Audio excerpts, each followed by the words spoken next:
Thanks for watching. Don't forget to like, comment, share and subscribe to Mufti Tariq Masood, famous scholar.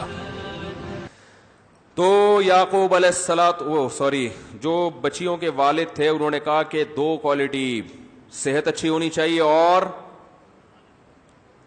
امانت. اللہ کا خوف ہوگا تو بیوی کا حق بھی ادا کرے گا. اللہ کا خوف ہوگا تو یہی دو چیزیں تو چاہیے. بچیاں کہہ رہی ہیں اس کو اجرت پہ ملازم رکھ لیں.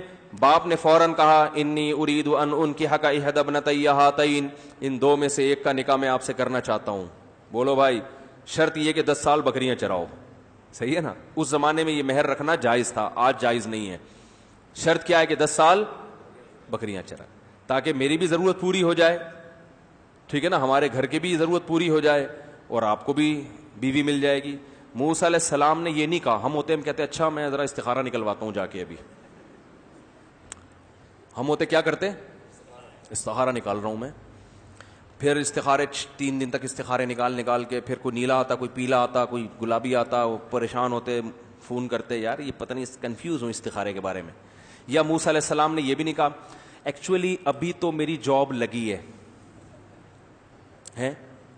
میں مسافر آدمی ہوں، پہلے جو فرعون کے پاس کیس چل رہے ہیں وہ کیس ختم ہو جائیں، میں اسٹیبل ہو جاؤں، اپنے پاؤں پہ کھڑا ہو جاؤں، میں بحریہ ٹاؤن میں ایک آدھ پلاٹ خریدنے کے قابل بن جاؤں، میں مدین ابھی نیا آیا ہوں یہاں، میں اسٹیبل ہو جاؤں، کچھ پلاٹ ہو جائے، میرا کوئی گھر ور ہو جائے، اسٹیبل ہو جائے. جب انسان اپنے پاؤں پہ کھڑا ہو پھر یہ شادی کے بکھیڑے. شادی کوئی گڑیا گڈے کا کھیل نہیں ہے. یہ کیا بولوں یار، میں تو ممبر کا خیال کرنا پڑتا ہے.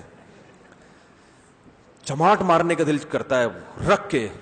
یہ جو بڈھے ہو رہے ہیں نا، شادی نہیں کر رہے، اسٹیبل ہوتے ہیں، وہ بھائی جان روٹی کھانے کا سب سے بہترین ٹائم ہے جب بھوک لگے. جب جوان ہوتا ہے نا اس وقت نکاح کی خواہش ہوتی ہے. اسٹیبل ہونے کے چکر میں خواہش ہی ختم کر دی تو چھوڑ دو، اب اسٹیبل ہی ہو، اب شادی نہیں کرو.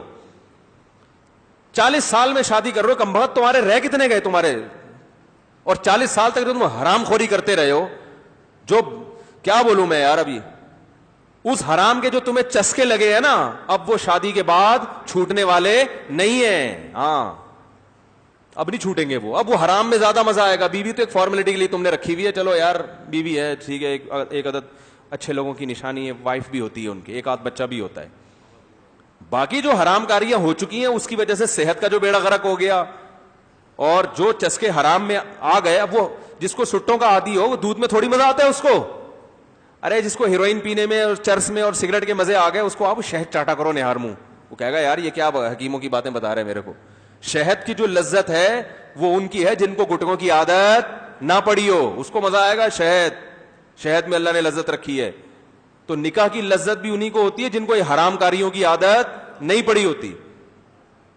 تو بہرحال اگر کسی کو پڑ گئی توبہ کر لے بھائی، اللہ قبول کرنے والے. لیکن جو نقصان ہونا تھا وہ تو ہو گیا نا. تو ہم ہوتے ہیں موسیٰ علیہ السلام کی جگہ، ہم کہتے ہیں ایکچولی یہ بھی تو استخارہ نکالنا ہے اور نکاح کو شادی گڑی گڈوں کا نکاح تو بہت بڑی کیا ہے، بہت بڑی اتنی بڑی ہے کہ بس کیٹو پہاڑ اس کے سامنے چھوٹا ہے. بولنے یہ ڈائلاگ ہیں، ہلکا کر کے پیش کرو گے تو ہلکا ہو جائے گا نکاح. او بھائی نکاح کیا ہے یار، وہ مرد کو عورت چاہیے، عورت کو مرد چاہیے. اس کے دل میں بھی تڑپ ہے، آپ کے دل میں بھی تڑپ ہے. 2 گواہ لاؤ، ایجاب و قبول کرو بھائی، چلو ساتھ رہنا شروع، حلال ہو گیا معاملہ. وہ بھی پہلے بھی تو روٹی کھا ہی رہی تھی نا، ابا کھلا رہے تھے، اب تم کھلاؤ اس کو، ختم ہو گئی بات. پہلے ان کا خرچہ ہو رہا تھا، اب کس کا ہے؟ تمہارا. مہنگائی کے دور میں بڑا مشکل ہے بھائی. مہنگائی کے دور میں ابا کھلا رہا تھا، بوڑھے پہ خرچہ ڈالنا یہ مہنگائی کے دور میں زیادہ مسئلہ ہے. جوان پہ خرچہ ڈالنا آسان، اس کی تو بھی کمانے کی عمر شروع ہوئی ہے، اس پہ خرچہ ڈالو. باپ پہ نہیں ڈالو، باپ کا مفاد بھی نہیں ہے بیٹی سے، کوئی فائدہ بھی نہیں ہے. بوڑھے پہ خرچہ ڈالا ہوا ہے. مہنگائی کے دور میں اس بوڑھے کا خیال نہیں ہے کہ مہنگائی بہت ہے، شادی باتیں کرتا رہتا ہے بیٹھ کے. مہنگائی بہت ہے تو بچیوں کا خرچہ باپ سے ہٹاؤ نا، پھر جوان آدمی پہ ڈالو اس کا خرچہ. مہنگائی میں تو یہ زیادہ ضروری ہے کہ جوان پہ خرچہ ڈالا جائے. بوڑھے کو بولو اب آپ آرام کرو زندگی، اب داماد آپ کی خدمت کرے گا. سب فضول قسم کی ٹوپی ڈرامے جو لبرل لوگ ہیں نا انہوں نے پھیلائے ہوئے ہیں سارے فضول. تو موسیٰ علیہ السلام اور یہ ہمارے روحانی ٹوپی ڈراموں نے استخارے کے نام پہ جو مذاق بنایا ہوا ہے، یہ وہ استخارہ ہے ہی نہیں جو حدیث میں آتا ہے. حدیث والا استخارہ بالکل ایک الگ چیز ہے. تو موسیٰ علیہ السلام نے یہ بھی نہیں کہا گڑیا گڈوں کا کھیل تو نہیں ہے یہ, ایکچولی ابھی تو میں اسٹیبل, ابھی میں یہاں آیا ہوں اور یہ مسائل اور یہ وہ. بھائی جاب مل گئی, ٹھکانہ مل گیا. جیسے ہی انہوں نے پیشکش کی ہے نا کہ میں چاہتا ہوں ان دو میں سے ایک کا نکاح آپ سے کروں, 8 سال بکریاں چرانی ہیں, 10 کر دو تو غریبی آپ کی طرف سے. موسیٰ علیہ السلام نے فوراً ہاتھ بڑھایا, ذالک بینی و بینک, میرا اور آپ کا وعدہ پکا, خط ڈن ہے. کیونکہ لڑکیوں کی تحقیق بھی پہلے ہو چکی تھی نا کہ بھائی شرم والی حیا والی لڑکیاں ہیں, خاندانی ہیں. بھائی بیوی کا یہ پتہ چل جائے بھائی لڑکی کیا ہے, اچھے خاندان سے بلونگ کرتی. وہ اندازہ ہو گیا تھا کہ بھائی چلتی بھی حیا سے آئی, دور کھڑی بھی ہیں, ابا کی خدمت بھی کر رہی ہیں. بڑھاپے میں ابا کو اولڈ ہوم میں جمع نہیں کرایا کہ ابا آپ خام خواہ کی ٹینشن, ہمیں آپ کی وجہ سے پانی بھر کے لانا پڑتا ہے, چلو آپ عیدی سینٹر میں. کچھ بھی نہیں کیا, گھر میں ابا کو بھی پال رہی ہے, ذمہ دار گھر داری والی ہیں. یہی تو چاہیے بھائی. اور جہاں دیکھنا وہ ممکن ایک نظر دیکھ لیا ان لڑکیوں کی طرف, تو فوراً کہا ذالک بینی و بینک, یہ میرا اور آپ کا ایگریمنٹ ہے. تو پیغمبر نکاح پہ بڑے حریص ہوتے ہیں, فوراً نکاح کرتے ہیں جہاں موقع ملتا ہے. اسی وجہ سے تو معذرت کے ساتھ سلیمان علیہ السلام نے, میں یہ تو نہیں بتاؤں گا کتنی شادیاں کی, بہت زیادہ کی تھی. بھی چھوڑو اس کو, خواتین بھی بیان سن رہی ہیں پھر بولیں گے آ گیا اپنے ٹاپک پر. تو صحیح ہے نا. تو کیا بات کہاں سے شروع ہوئی تھی یار.